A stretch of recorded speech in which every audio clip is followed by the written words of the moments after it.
Hello বন্ধুরা, অনুজ kitchen ব্লগে আপনাদের স্বাগত জানাচ্ছি। আমি আপনাদের সামনে একটা ইলিশ মাছের রেসিপি নিয়ে চলে আসলাম। দেখুন, প্রথমে আমি এখানে একটা গোটা ইলিশ মাছ নিয়েছি।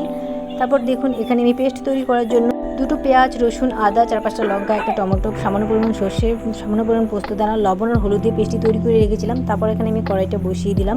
দেখুন, বসিয়ে দিয়ে তেল গরম করে এখানে আমি মাছটা ভেজে নেব। এখন উল্টে পাল্টে নেব, ভালোভাবে মাছটা ভেজে নেব। এর ফাঁকে বলে দিচ্ছি, ভিডিওটা আপনারা স্কিপ না করে দেখতে থাকুন।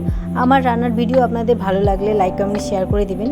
দেখুন, মাছটি আমি আস্তে আস্তে উল্টে পাল্টে ভেজে নেব। ভেজে নেওয়ার পর আমি মাছটাকে ভেজে নিয়ে উঠিয়ে নেব।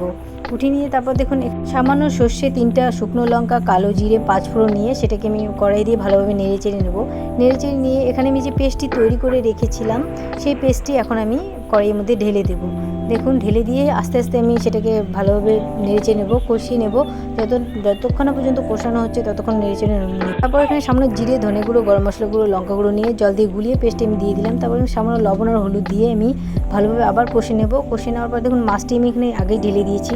তারপর এখানে 3টে আমি কাঁচা লঙ্কা কেটে দিয়ে সামান্য আমি উপরে সর্ষের তেল ছড়িয়ে দিয়েছি। তারপর দেখুন, প্লিজ ভিডিওটি ভালো লাগলে লাইক, কমেন্ট, শেয়ার করে দেবেন। এখন আমি এটা নামিয়ে নেব। দেখুন আমার রেসিপি। ধন্যবাদ।